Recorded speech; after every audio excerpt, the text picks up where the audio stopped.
Europe comes to Ukraine. Literally, Josep Borrell arrived to Kyiv. Good afternoon, this is Henry Keane and yet another daily report by UATV English attempting to bring hard truth in easy terms for the whole free world directly from Ukraine. On the morning of Tuesday, February 6th, the European Union's High Representative for Foreign Affairs and Security Policy, Josep Borrell, arrived in Kyiv.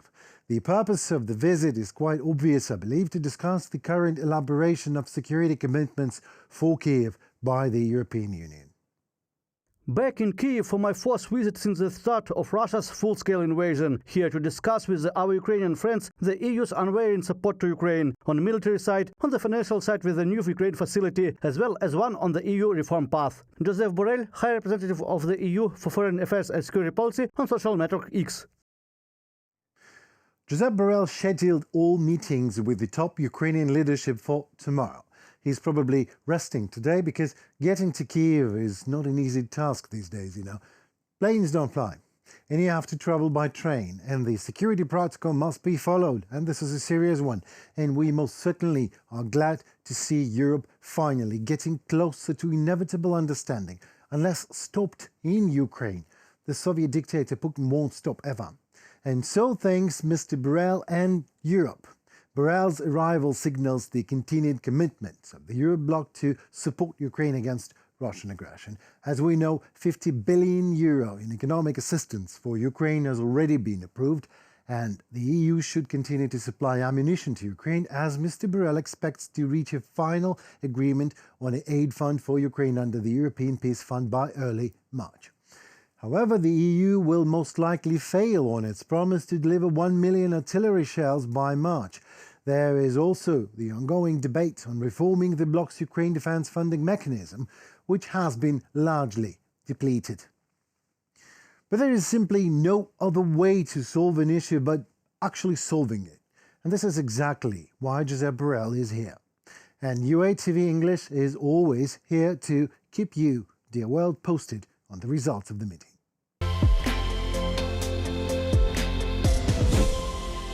Let's do the facts first. On November 5th, 2024, the 60th presidential election will take place in the United States of America. In January, the newly elected head of state will take the oath no matter what. Adding drama to all the events, elections to both houses of the U.S. Congress will also take place. The candidates traditionally will be announced at the respective parties' Congress on July 15, 18th for Republicans and August 19th to 22 for Democrats. We in Ukraine understand that the choice of the President of the United States is the decision of the American nation. Ukraine will cooperate with any president regardless of the party affiliation. Regardless of the election results, U.S. support will not weaken and will only increase as Ukraine's victory over Russian aggression is matter for all American national interest and security, and not a single party. Ukraine is deeply grateful to the United States for the uninterrupted and powerful support of our state in countering the armed aggression of Russia. The United States has provided comprehensive support to the Ukrainian people and contributed to the strengthening of international sanctions against the aggressor country from the very beginning of the armed aggression of Russia, that is, since 2014.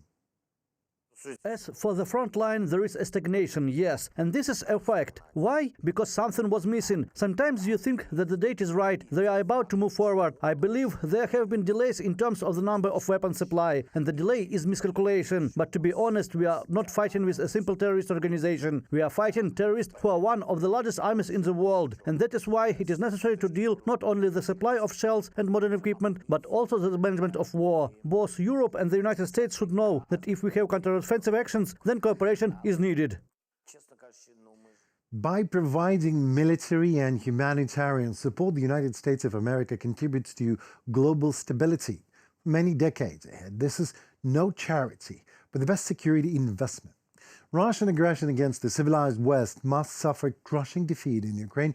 Otherwise, all potential aggressors around the world will get a signal to use force to steal land, to change borders, and not to suffer the consequences. For the United States and every American family, this will be a catastrophic development that will lead to much greater problems and expenses, by the way, to ensure the security of the United States than it is now. As a matter of fact, the topic of support for Ukraine has always been amongst a few that actually unites rather than divides Democrats and Republicans. Ukraine has always valued strong bipartisan support in the United States. I believe that much is obvious to everyone. Ukraine has never called on the United States to deploy its military and fight our fight instead of us. However, Ukrainians rely on military, political, economic and humanitarian assistance to deter Russia, a key US adversary in Europe, the aggressor state, the terrorist whose president is an international thug at large as per International Criminal Court indictment.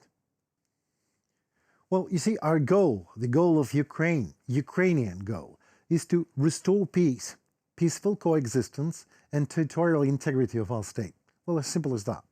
We are grateful to the Americans and all our partners worldwide for their active support in the restoration of Ukraine.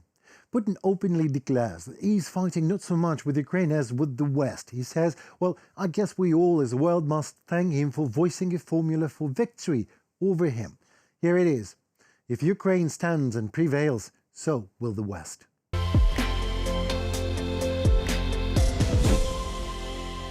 Russian national welfare is not too national, because Russia Limited is Putin's private company, owned and dictated by him, fully at 100%. And what about Russian nation? Well, let us try to figure that out. The Russian government has ambitious plans to increase spending by 26% in 2024. It is based on very optimistic expectations of a 22% increase in revenues, while revenues from oil and gas are expected to increase by almost a quarter, by 25%. However, the British Ministry of Defense does not really think so. According to His Majesty's intelligence, the Russian government will have to reduce its contributions to the National Welfare Fund and increase domestic taxes and debt to finance planned expenses. Such a policy will almost certainly have a negative impact on the economy in the medium and long term, supporting inflationary pressure or limiting future economic growth. The National Welfare Fund is supposedly intended for long-term economic well-being of the Russian people, but is increasingly being used to finance the invasion of Ukraine, while the value of its assets will drop by 10% in 2023. Ministry of Defense of the United Kingdom. Well, Russia will allocate 100 billion rubles over 3 years for the development and production of drones and compensating eggs price. Seriously. The Russian parliament, the Russian State Duma, one of the members of that gathering proposed a compensation for the poor because of high prices for eggs. That is, literally, the Kremlin is telling its people that so that for Russian oil refineries to stop exploding, so that for Western spare parts for Russian aircrafts to return to Russian market, so that the exchange rate of the ruble against all main world currencies to rise, so that international sanctions are lifted, and there are less poor in Russia and eggs are cheaper, there is, says the Kremlin, no need to stop the criminal Russian aggression against Ukraine.